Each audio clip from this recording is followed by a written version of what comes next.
obrigada a Lac e Jeff por podermos falar desse assunto tão importante. Hoje vamos falar sobre inteligência artificial, sociedades pós-conflito e armas autônomas. E vamos falar com uma série de especialistas na matéria. Bom, vamos ter a presença de três panelistas neste momento e uma moderadora virtual. Eu sou Wendy Mon, faço parte da organização IPANETEC, Instituto Pan-Americano de Direito e Tecnologia, e basicamente somos responsáveis pelo o uso das tecnologias da informação e comunicação na América Latina. Bom, para iniciarmos o painel, vamos conversar primeiro com nossa primeira panelista sobre uma série de perguntas e vamos ter três fases, dependendo dos assuntos. Primeiro, eu quero apresentar Molly Acevedo. Ela deve estar conectada neste momento. Ah, sim, obrigada. Molly Acevedo, advogada formada pela Universidade. Ela está ali? Está me ouvindo, Molly? Sim, estou ouvindo bem. Vocês também? Muito bem. Ela é advogada formada pela Universidade de São Carlos de Guatemala, especializada em matéria de direitos internacionais, direitos humanos, direito internacional humanitário e gestão de projetos. Já colaborou com instituições como Missão Internacional da Justiça, pesquisas realizadas na Guatemala e El Salvador sobre violência contra mulheres, meninas e adolescentes. Atualmente é associada ao programa NAS, American Bar Association, sobre proteção e promoção de direitos humanos. Vamos estar falando um pouco sobre a primeira parte do painel, conceitualizar e dar um contexto dos temas mencionados. E a pergunta para você, Molly, na primeira parte seria: o que são as armas autônomas e como são regulamentadas atualmente? Muito obrigado. É uma honra estar com todas e todos vocês. Antes de tudo, para entrar um pouco nesse contexto, podemos falar em geral que as armas autônomas são todos aqueles sistemas militares que usam IA para a escolha e atacar objetivos de forma direta. Diferente dos drones, que são controlados de forma remota por pessoas, as armas autônomas podem operar de forma independente, dependendo de algoritmos, softwares ou sensores para a tomada de decisões sobre o uso da força. Elas variam em desenho e propósito e podem incluir desde veículos autônomos até sistemas de defesa que respondam a ameaças de forma automática.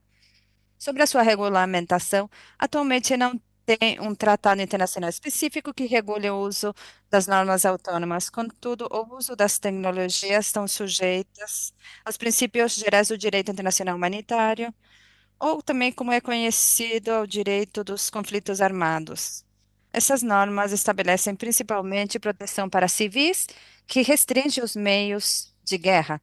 Dentro do direito internacional humanitário, podemos falar de três princípios chaves que entram nesse debate do uso das armas autônomas. Um deles é o princípio de diferenciação do direito internacional humanitário. Exige que os combatentes diferenciem entre combatentes e civis. As armas autônomas, pela sua falta de juízo, poderiam não cumprir esse requisito de forma efetiva, colocando em risco a vida de civis. Segundo, poderíamos falar do princípio de proporcionalidade, que proíbe ataques onde o dano aos civis for maior que a relação que se tem da vantagem militar. As armas autônomas entram nesse debate, pois devem ser capazes de avaliar esse critério em tempo real, o que propõe dúvidas sobre a sua viabilidade nesses contextos complexos, como são os conflitos armados. E, por último, um dos principais princípios do direito internacional humanitário é o de responsabilidade. Esse princípio estabelece que os combatentes e os seus mandantes são responsáveis das suas ações. Agora, as armas autônomas complicam essa situação, pois realmente é difícil determinar quem seria a pessoa responsável se uma máquina tomar decisões de ataque sem intervenção humana.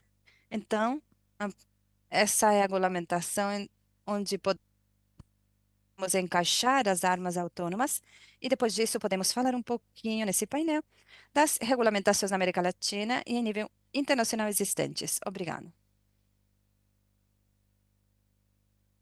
Muito obrigado, Molly. Agora passamos para a nossa seguinte apresentadora, Marion Briancesco Arias. Ela é jornalista internacionalista da Costa Rica, da Universidade de Costa Rica e da Universidade Nacional.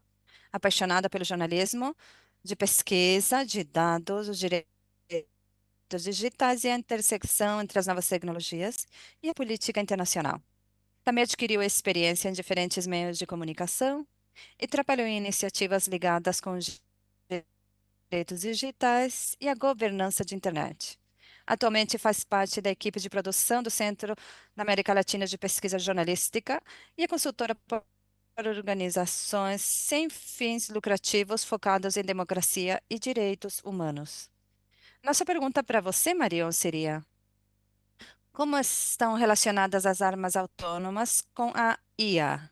Como funcionam?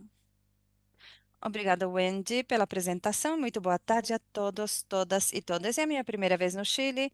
Estou feliz que seja nesse evento que nos convoca. Em relação à pergunta, realmente é uma relação bem estreita, pois as armas autônomas que estão em desenvolvimento funcionam com inteligência artificial, especialmente o machine learning, o aprendizado automático. Portanto, também a inteligência artificial, bem como estão mudando muitas coisas no nosso ambiente, também muda a forma como percebemos a guerra, o conflito bélico, inclusive as ações de segurança do âmbito policial por meio de drones ou outros.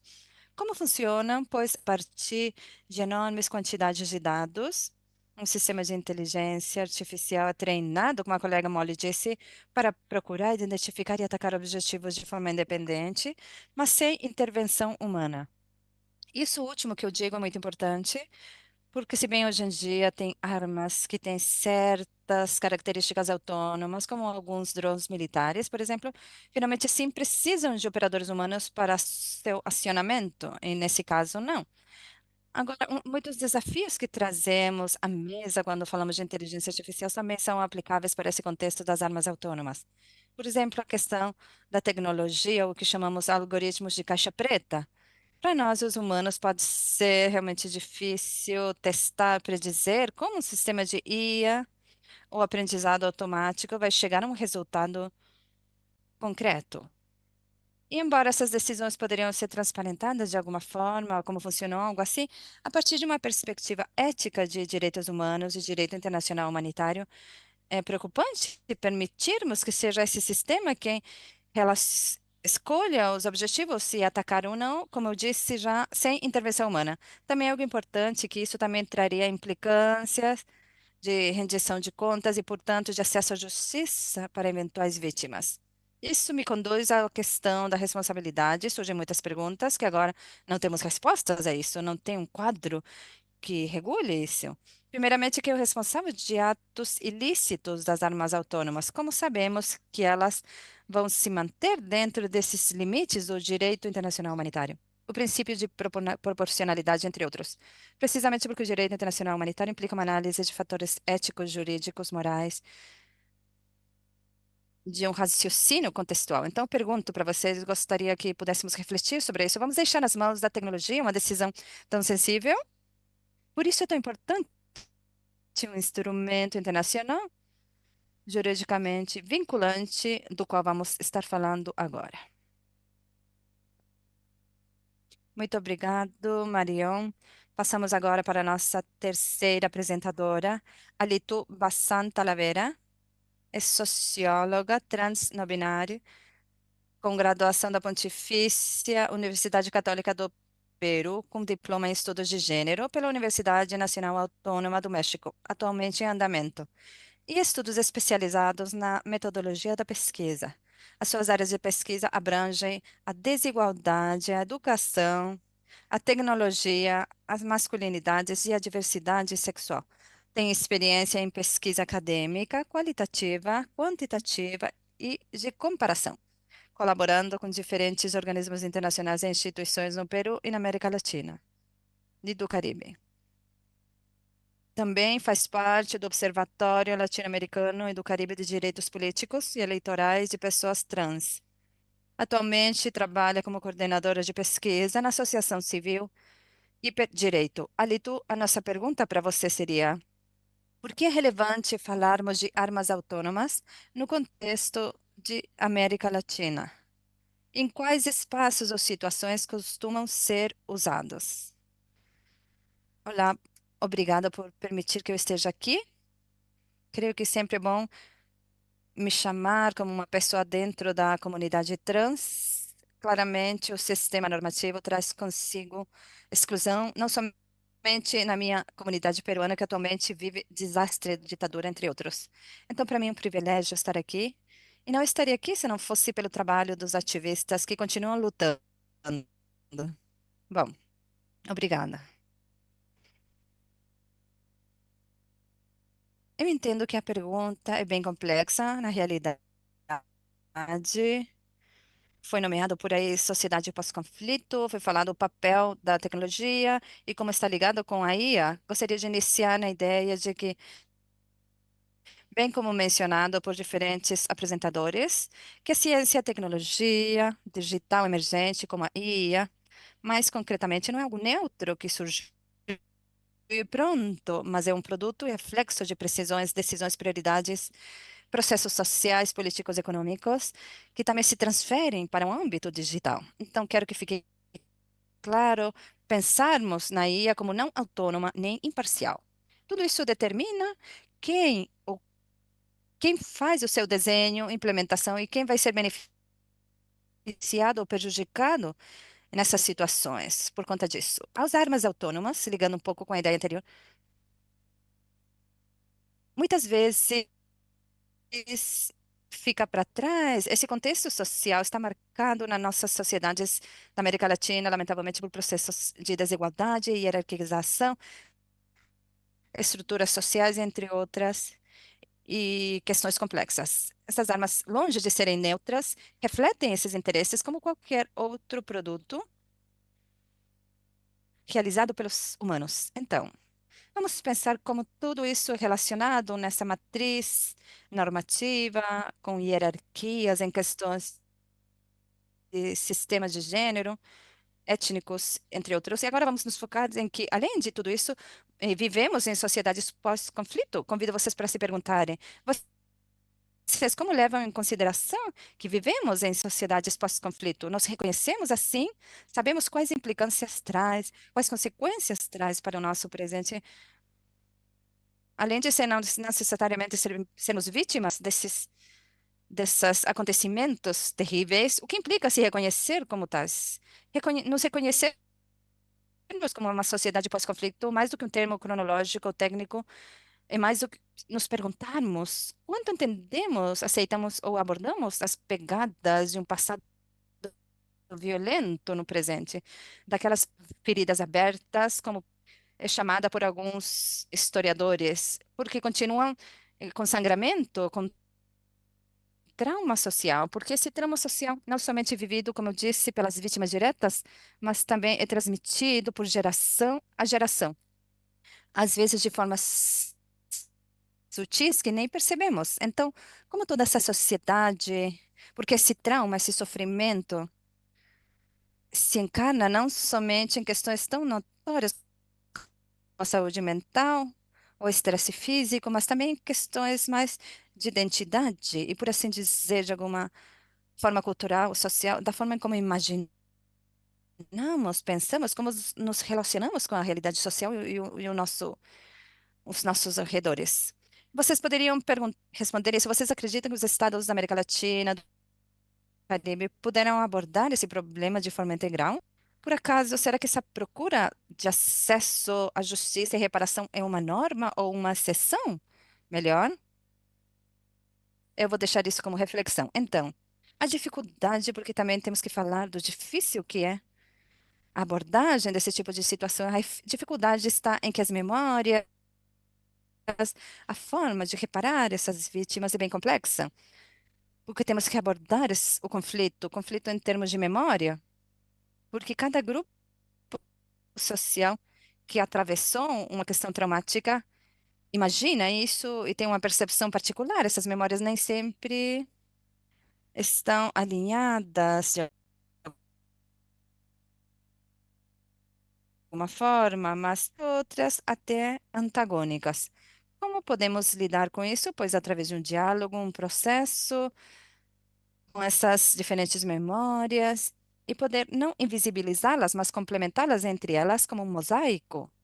Agora, claramente, toda essa situação é mais difícil para os grupos vulneráveis, porque eles, como eu vou contar rapidamente, porque se eu contar sobre o conflito armado peruano, vou levar muito tempo, mas claramente o relatório da CBR evidenciou que os grupos mais afetados, tanto em nível social, político, de saúde mental, físico, etc., têm sido os grupos vulneráveis, em particular as comunidades indígenas, onde as mulheres especialmente, que atravessaram questões realmente de preocupação que até agora não necessariamente obtiveram alguma justiça. Então, em todo esse contexto, que a conclusão é que vivemos em questões de desigualdade, sociedades hierárquicas pós-conflito, que ainda não acham uma forma de sanidade para toda essa situação. Como fazemos para pensarmos em que a introdução das armas autônomas, tal como foi descrito pela minha colega Molly, pode ser uma situação que talvez melhore essas dificuldades para acesso à justiça e reparação, ou é mais, faz com que seja mais complexo, porque vamos lembrar que uma sociedade que já viveu narrativas de terror, claramente que não tem sarado, são feridas abertas. Então, imagina o que se sente se perceber como uma ameaça, que a qualquer momento vai cair algo em você que possa causar-lhe um dano e que você não tenha certeza de quando vai ser isso, quando, como, e que você nem sabe como se proteger disso, porque é algo desconhecido, algo letal, mas ainda não acabamos de reparar o que é. Então, tem diferentes estudos que puderam coletar o terrível e interessante que é viver com esse medo, que não somente reaviva os traumas de gerações anteriores, mas também no presente, por sentir-se vigiado, porque algo pode cair em cima de você ou matá-lo. Então, como podemos não problematizar e não colocar em destaque essa situação, especialmente quando as pessoas que vivem com maior insegurança em termos de direitos ontológicos, físicos, são os grupos vulneráveis, como, por exemplo, a comunidade trans. Essa comunidade vive, particularmente no Peru, cada dia vive nos seus depoimentos, as pessoas sobrevivemos com DNA que não nos representa, como uma falta de mecanismos pontuais precisos adequados que nos permitam viver, transitar pelas nossas vidas, espaços educacionais, bem como qualquer outra pessoa que estiver aqui sentada de forma tranquila e segura. Por isso, a segurança é um termo que não sei se já puderam ouvir ou ler, é um termo disputado para as pessoas LGBT. Essas pessoas ligaram muito o espaço digital com a segurança, com a construção de espaços seguros. Embora sejam fracas, vocês perguntam e dizem: aí eu descobri esse conhecimento que eu não recebi na escola, eu descobri como fazer a troca de nome, eu descobri como passar pelos processos de identidade ou transição.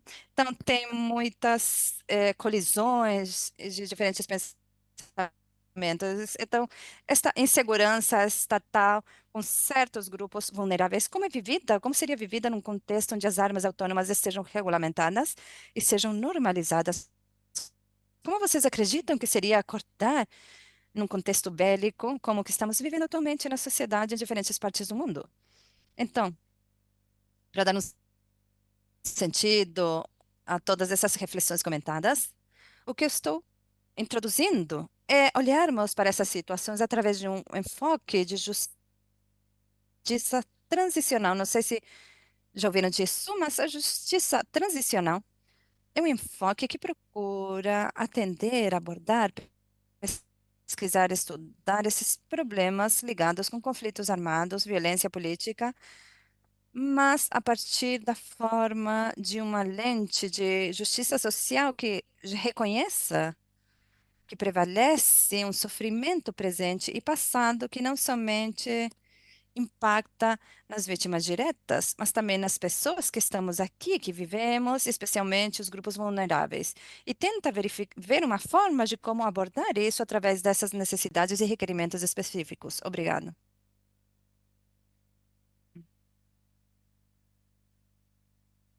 Muito obrigado, Alito. Antes de continuar com o seguinte bloco, logo de conversar um pouco sobre a conceitualização e o contexto dos três temas que estamos abordando agora, gostaria também de apresentar para vocês a minha companheira Silvia Cadeirão, que também faz parte da moderação, nesse caso virtual. A Silvia também faz parte da equipe de Banetec, tem formação acadêmica em licenciatura em Ciências Jurídicas e Sociais, é advogada e profissional pela Universidade de Guatemala, com experiência focada na promoção e defesa dos direitos humanos, enfoque na pesquisa jurídica em direito constitucional, privacidade e proteção de dados pessoais, direitos humanos e a sua aplicação no entorno digital. Bem, agora continuando com o nosso painel, vamos entrar um pouco no que seria a regulamentação e implicâncias desses três temas que estamos trabalhando. A minha pergunta seria para a Molly. Molly, atualmente existem leis ou regulamentações específicas sobre uso de armas autônomas e inteligência artificial em conflitos da América Latina? Obrigada, Wendy. Eu primeiro queria destacar a importância do que a colega falou. Falar desses assuntos no contexto da América Latina é muito relevante porque o uso de armas autônomas é muito delicado em países com antecedentes de controle estatal agressivo sobre movimentos sociais e minorias. Por exemplo, na Guatemala tem um contexto de 4 anos recentemente com muita discriminação e repressão para jornalistas, defensores dos direitos humanos. Então, falar sobre armas autônomas pode aumentar ainda mais essas limitações, como a liberdade de livre expressão. Esse tipo de dispositivo pode ser usado para monitorar a população e num contexto em que os direitos humanos são ameaçados, essas ferramentas podem trazer consequências maiores. Antes de falarmos sobre normativa existente na América Latina, é importante destacar que os governos poderiam usar as tecnologias não só para a defesa, mas para monitoramento de movimentos civis ou para acompanhamento detalhado de pessoas, comunidades.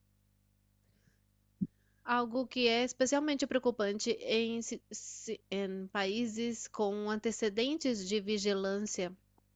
Por exemplo, em Guatemala, essa tecnologia poderia cair nas mãos de grupos criminosos, militares ou paramilitares, e não é apenas uma preocupação da Guatemala, mas de toda a América Latina, pois lidamos com desafios por parte de organizações criminosas, narcotráfico, e alguns grupos poderiam ter acesso a armas autônomas e a violência escalaria e ficaria mais difícil de controlar.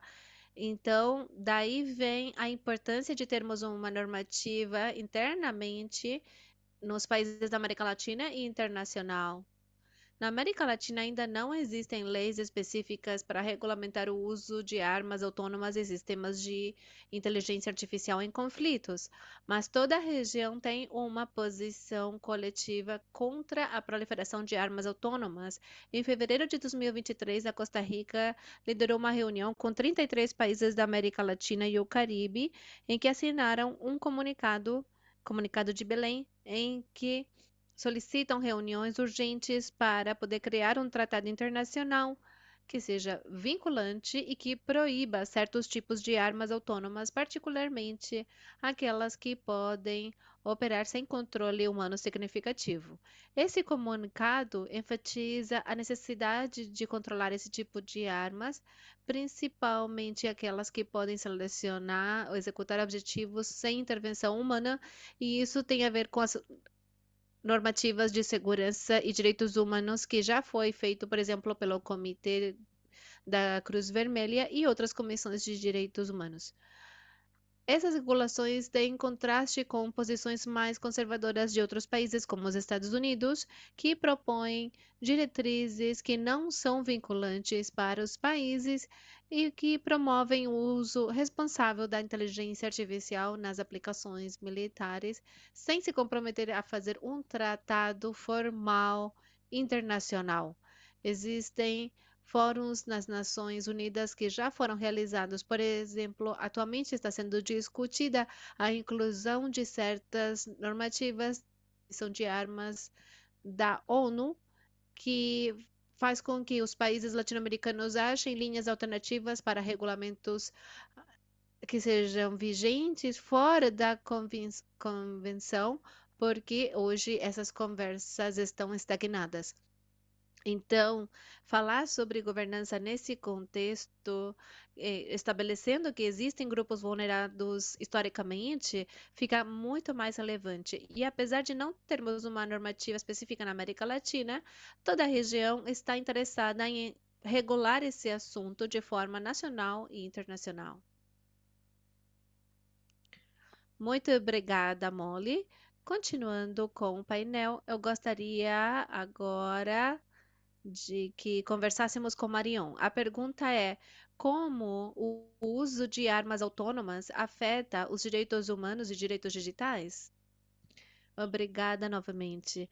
Então, as minhas colegas falaram um pouco sobre essa afetação que poderíamos ter em matéria de direitos humanos e direitos digitais particular, nós estamos delegando para as máquinas uma decisão que poderia ser de vida ou morte. Na América Latina, por ser uma região com antecedentes de repressão, conflitos internos, isso é especialmente importante porque esse tipo de tecnologia sem controle poderia ser usada na sociedade civil, tecnologias militarizadas para controle migratório, repressão de protestos e outros, como na nossa sociedade já vimos, pessoas que vivem com medo, que têm feridas abertas, é uma questão preocupante. Minha fala inicial, existe um desafio em relação à prestação de contas e acesso à justiça. A parte responsável vai ser difícil de ter uma ação, processar essa parte responsável ou uma garantia de não repetição. Os sistemas dependem de grandes volumes de dados, então pode ter vigilância massiva, processamento de dados pessoais, criação de perfis. E não podemos esquecer a questão dos viés de impacto nos grupos historicamente marginalizados. Por exemplo, como será afetada a população com deficiência num contexto militarizado, armado? Essas tecnologias emergentes ou de reconhecimento também vão replicar os vieses e falham no reconhecimento de mulheres, pessoas vulneráveis, e isso envolve um maior risco para elas. Como Molly falou, eu gostaria que refletíssemos sobre como seriam as consequências de essas tecnologias caírem nas mãos de grupos armados ilícitos ou como poderia inclusive ser utilizada ou amplificada com uma certa facilidade. E a tecnologia não é infalível. Temos que pensar em como as tecnologias dependem de comunicações que são sem fio e, portanto, poderiam ser afetadas por algum tipo de invasão ou hackers. Então, esses desafios falamos de inteligência artificial, também temos que levá-lo para esse âmbito, que no início, como foi apresentado no painel, não é falado em fóruns de governança de internet, mas que é muito importante começarmos a falar. É por isso que nós estamos aqui. Obrigada. Obrigada, Marion. Para finalizar esse segundo bloco, em que falamos sobre regulamentação e implicâncias, eu gostaria de conversar com você, Alito. Quais problemas os vieses da inteligência artificial nas armas autônomas poderiam trazer? Acho que Marion falou genialmente sobre alguns pontos que eu ia mencionar, mas só para ter uma fala bem breve, porque a primeira foi um pouco muito intensa, eu acho que, só complementando, existe uma pesquisa que é incipiente sobre questões de gênero e como essa criação de perfis é feita com muitos preconceitos, ou conforme os preconceitos e estereótipos sociais, mas onde tem mais estudo é na questão racial e étnica. Media Labs da Massachusetts Technology fez uma pesquisa nos Estados Unidos que concluiu que o reconhecimento facial comete até 100 vezes mais erros no caso de homens de pele escura e pessoas asiáticas do que no caso de homens brancos. Então, somente pensando nesse dado, podemos ver a magnitude do problema se isso for atravessado com questões de vida e morte, introdução de armas autônomas. Agora, eu gostaria de pensar em como é realizada essa coleta de dados, o design do algoritmo, métodos de treinamento muitas vezes enviesados por raça, gênero, classe social, que novamente reflete a prioridade do nosso sistema social hierárquico. Uma sociedade que trata indivíduos, cidadãos, entre aspas, como de primeira, segunda, terceira categoria, esses erros podem ser muito problemáticos, porque os algoritmos vão reforçar os preconceitos. Para colocar isso em palavras, para ver o poder que isso dá e como legitima essa narrativa. Porque quando damos esse conhecimento, às armas autônomas e depois transferimos para um cenário mais pragmático, a gente não questiona se o que está sendo feito é bom, é certo ou errado, e isso fica automatizado. Então, é o processo de deliberação, reflexão, que trazem como consequência decisões complexas como vida e morte, passam a ser vãos, banalizados, perdem sentido e, portanto, se perde esse efeito que, felizmente, está sendo tratado, abordado de uma maneira bem mais repetitiva, que é a desumanização digital, que em breve vamos também abordar. Tudo isso em matéria de grupos vulneráveis, quais consequências poderia trazer? Todo esse processo, quais consequências traz para os grupos vulneráveis quando é atravessado? Porque assim, tá bom, existe a problemática, existe o risco desses preconceitos que vão criar esses perfis, mas quais as consequências depois de ter passado por isso? Ou seja, as pessoas que vivem sob essas normativas ou ordens sociais, essas pessoas vão aprofundar a desconfiança em relação à tecnologia, desconfiança em relação a pessoas que desenham as tecnologias e desconfiança em relação ao Estado, que de alguma maneira tem a função de proteger a gente, garantir nossos direitos. Novamente, a gente se afasta grupos vulneráveis, grupos de terceira categoria e o Estado se afastam. Nós aqui, logicamente, lutamos pelos direitos humanos. Nós temos isso muito claro.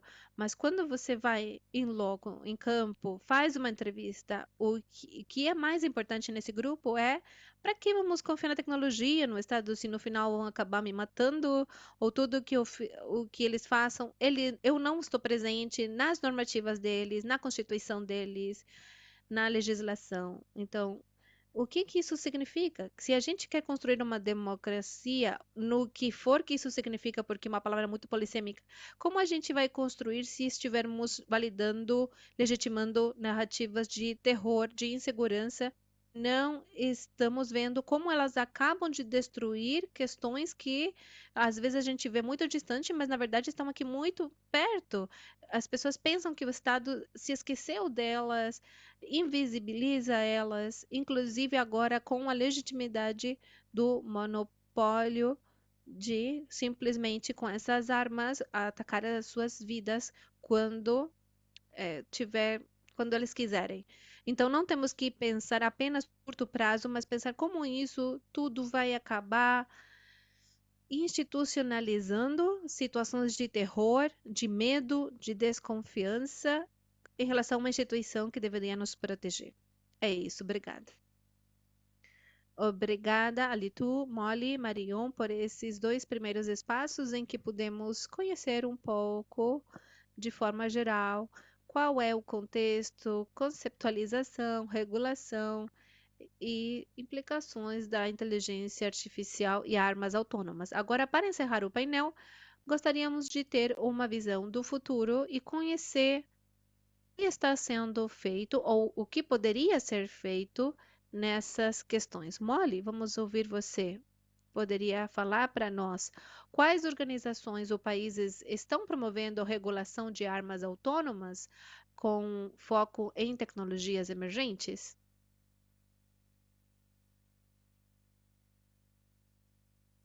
Obrigada.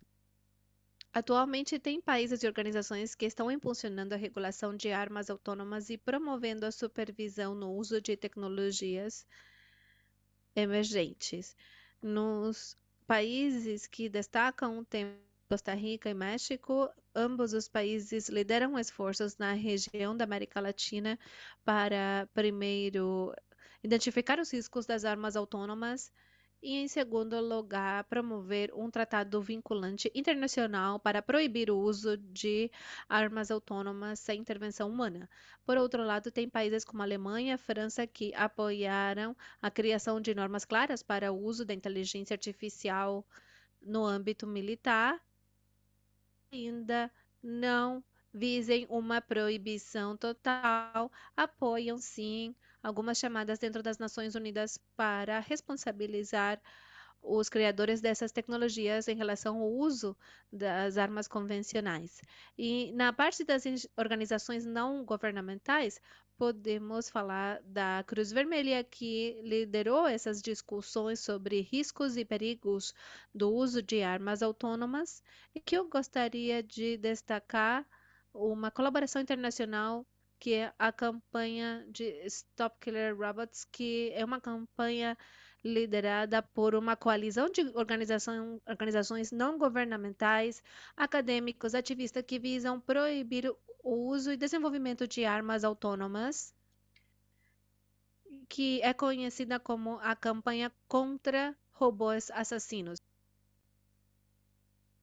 Foi iniciada em 2013 e o objetivo dela é criar consciência sobre os riscos do uso da inteligência artificial em conflitos armados e também promover um tratado internacional vinculante para os países. Uma coisa que eu queria destacar dessa campanha internacional é que eles falam sobre desumanização das armas autônomas. E é que realmente essas tecnologias preocupam muito porque as vivas ficam reduzidas a uma série de dados.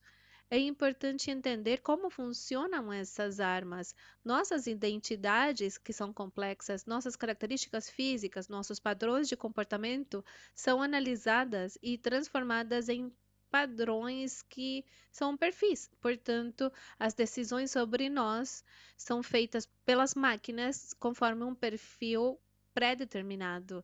Isso traz consequências para as comunidades historicamente marginalizadas e vulneráveis, porque a tecnologia emergente, frequentemente, ao invés de desafiar os preconceitos e estereótipos já existentes na sociedade atual, elas reforçam e exacerbam. E esses estereótipos estão enraizados na tomada de decisões automatizadas. Por exemplo, ao usarem algoritmos nas armas autônomas, a campanha aponta a que isso é um grande risco, porque nas sociedades e na região da América Latina, a maioria dos países se caracteriza por ter estruturas historicamente desiguais. Se os algoritmos dessas armas autônomas não forem imparciais, podem continuar a discriminar grupos historicamente discriminados ou reforçar os preconceitos, como a Litu e Marião falaram, e isso se traduzirá em decisões automatizadas que afetam de forma desproporcional as minorias e grupos vulneráveis. Na América Latina, onde os indígenas, afrodescendentes, comunidades LGBTI que foram historicamente discriminadas poderiam ser ainda mais afetadas se esses sistemas perpetuarem esses vieses e padrões de perfis que refletem preconceitos sociais. Por isso, é tão importante apoiar essas campanhas e iniciativas que acontecem internacionalmente para que em 2026, por exemplo, possamos dizer que esses esforços têm um resultado e temos um tratado internacional vinculante. Obrigada. Obrigada, Molly. Na mesma linha, Marion, gostaríamos que você falasse qual a função da sociedade civil na supervisão e regulação de armas autônomas. Obrigada. Só vou falar sobre dois pontos, vou ser bem breve. O primeiro é que, claramente, a sociedade civil latino-americana tem uma função importante nesses momentos em que poderia ter negociações de um instrumento vinculante com interseccionalidade e multidisciplinaridade. E no centro temos uma tecnologia que se usa para a defesa nacional com fins militares. Temos que pensar que existe uma grande possibilidade, algo que costuma acontecer, é que os processos relacionados com a contratação desenvolvimento normalmente é um segredo de Estado, e aqui tem um grande papel da imprensa independente e sociedade civil para entendermos os interesses, quem estão desenvolvendo as armas, quem estão financiando as armas, mas ali nós lidamos com o problema de acesso às informações, porque nesse momento, isso poderia acontecer no futuro e deveríamos considerar desde agora. Obrigada, Marion. E para irmos finalizando e para o período de perguntas e respostas, Alito, nos conte como a América Latina pode se preparar para os avanços em armas autônomas e os desafios que isso vai trazer. Para ser rápida também. Primeiro, ter em conta que não vamos deixar de ser sociedades pós-conflito, continuamos sendo, com sangramento e tendo essas problemáticas, onde ainda não é abordada a reparação de forma integral. Então, como primeira instância, para ver como introduzir essas questões relacionadas com memórias de terror, entre outros, temos que pensar novamente ou voltar para a discussão de como tornar mais acessível um sentido de justiça reparadora, transicional, especialmente para as vítimas ou familiares diretos do conflito, mas de um aspecto mais, enfoque mais social. Abordar e reconhecer o trauma e o sofrimento que ainda está nos atravessando, especialmente os grupos vulneráveis. Então, por ali começa essa reflexão. Logo, se bem a supervisão continuada dos algoritmos, tudo isso que em diferentes instâncias é repetido em outros debates e aqui mesmo, se bem são essenciais, precisamos, especialmente além de pensar no que vamos fazer, em como vamos fazer. Vamos implementar esses sistemas de monitoramento sobre esses parâmetros, mas o que eles obedecem? Quais enfoques vão alimentar esses monitoramentos ou sistemas que queremos para que eles verifiquem que não seja vulnerado nenhum direito humano em desenho e implementação das armas autônomas. Então, eu convido vocês para refletirem, pesquisar um pouco mais sobre esse enfoque de justiça reparadora, transicional, que poderia ser como um início para poder pensarmos nesses sistemas a partir disso, da ótica de reconhecermos que vivemos em sociedades pós-conflito, que ainda têm questões a serem atendidas e que vão agravando as situações que no presente são desafios para muitos grupos, como dizer, para as pessoas da população trans, não binária, que vivem nessa pedagogia nessa narrativa de terror e insegurança que poderia ser afetada se introduzirmos de forma histórica, de forma não com enfoque de justiça, situações como as que temos discutido.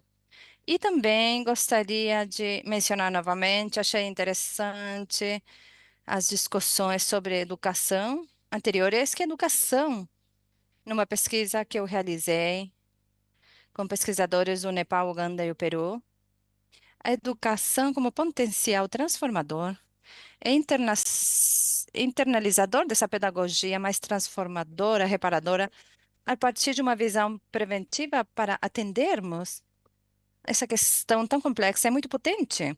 Isto é, a educação, a partir de uma visão mais crítica, tem a potência de poder se transformar em espaços que realmente forneçam conhecimento, aprendizado sobre esses temas.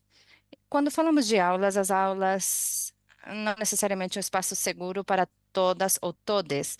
Então, temos que pensar em como tornar as aulas seguras e introduzir esse tema. Porque não parte desses juízos que estamos falando, mas inicia no desconhecimento, não se fala disso. E falo precisamente desses territórios onde indaguei mais. No Peru, ainda falar disso é complicado na área educacional. E acho interessante que os estudantes mencionem que onde eles aprendem mais sobre esses temas tabus que não são falados na aula é nas mídias, na digitalização.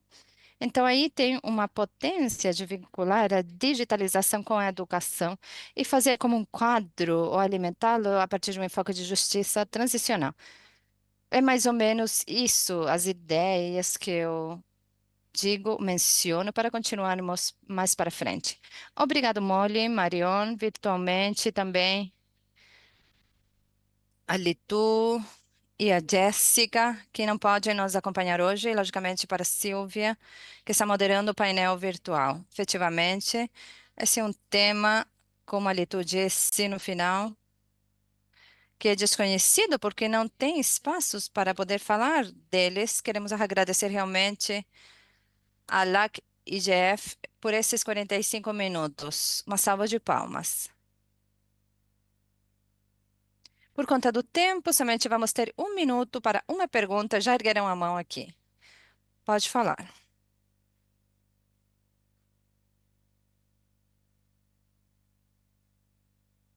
Esclarecedor. Eu me chamo Felipe,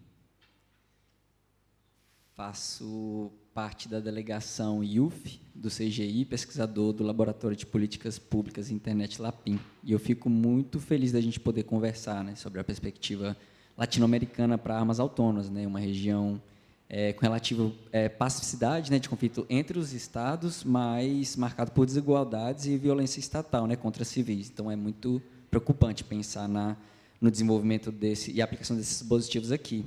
No Brasil, por exemplo, recentemente foi incluído no projeto de lei sobre inteligência artificial o uso de armas autônomas, mesmo em um projeto de lei que excluía a aplicação para a defesa nacional e incluía apenas segurança pública. Isso estamos falando num país com 7 mil mortes por ano por ação policial, sendo 82% delas pessoas negras, né?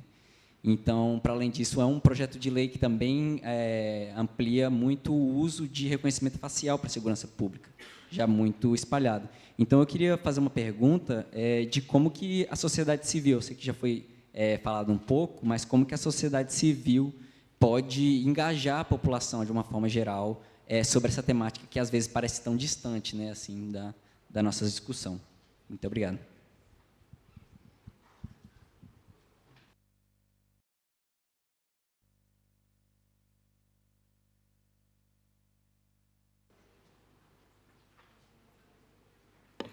Molly, ¿te gustaría? Molly, você gostaria de responder ou passamos com a Marion ou a Litu? Eu tive só um problema com a tradução, não consegui ouvir toda a pergunta. Obrigado pela pergunta. Eu lidei, entendi como envolver os cidadãos, a população nesses temas. Essa é uma grande pergunta. Inclusive, nesses espaços, quando estamos propondo o painel, sentimos que era um painel muito técnico, falar do direito internacional humanitário, algo que muitas vezes não é conhecido. Creio que com muita sensibilidade sobre o que a Litu disse, entender como têm sido as dinâmicas na nossa região, tudo isso dos processos, uma região muito militarizada, como você disse, o exemplo já do Brasil, que falamos que era excluída a parte militar, e uma vez entrava já na parte de controle, manutenção de segurança pública. Então, creio que sim, é entendermos. O diálogo, finalmente, é o que nos permite entender como as pessoas podem entrar nesses assuntos. Creio que a questão da tecnologia em geral é entender as diferentes audiências, porque finalmente não é o mesmo falar com juventude, com pessoas idosas, por exemplo, que possivelmente já viveram mais diretamente esses processos históricos de tanta dor. Eu creio que é isso, entender as audiências, entendermos por onde as pessoas estão se comunicando e as formas como poderíamos aproximar os sistemas, que muitas vezes são meio técnicos, mas também tão próximos das pessoas. Isto é, a questão da militarização, da vigilância, é algo que está no nosso dia a dia, algo muito próximo, mas às vezes a forma como estamos comunicando isso talvez não é apropriada. Então, creio que é entendermos como queremos começar a falar disso, desses diálogos. Sim, obrigado pela pergunta. Desculpe, eu não falo português. Também estou de acordo com o que a Marion disse, somente adicionaria que, falando um pouco de como é transmitido o conhecimento ou a forma como abordamos esse tipo de situações, é muito importante o depoimento oral. As pessoas que não vivemos, afortunadamente, esse período, ficamos sabendo pelos nossos pais, tios, avós, etc. Então, tem uma forma bem afetiva, emocional de transmitirmos o que aconteceu. E bem particular, dependendo do grupo, da população, onde se pertence. Particularmente no Peru, o que acontece é que tem organizações, não chamaria elas coletivas de familiares diretamente afetados, por isso, que lidam com esses temas. Tem organizações também, Mamaquia, por exemplo, ela trabalha a partir do arte. O que eles fazem a partir disso é mostrar cenas do que aconteceu no conflito armado de Ayacucho, que é onde teve mais afetação no Peru.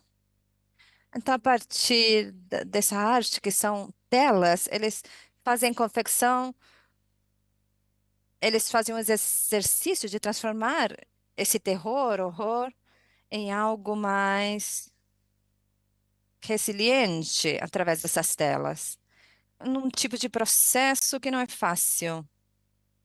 Creio que o que temos que entender é ouvir a sociedade civil, que é coletiva a partir do interesse ou da necessidade de sanidade. Porque eu não creio que aqui alguém queira viver com esse medo, esse terror, que nunca vai embora. Eu digo isso imaginando, porque eu não atravessei isso. Mas essas pessoas que se unem coletivamente através do arte, da memória, do seu depoimento oral, fazem esse esforço por querer transformá-lo, embora não deveria ser a sua responsabilidade, deveria ser uma iniciativa estatal. Eles estão focados em transformar isso para transformar a sua comunidade. Então, o Aican, que é uma área onde essa coletiva de Mamaquia, como está? Aí é onde creio que escutar eles e verificar essas estratégias construídas. Isso, muito obrigado por esse espaço e para qualquer consulta adicional pode se aproximar das apresentadoras ou vamos fornecer o e-mail de Molly. Obrigado.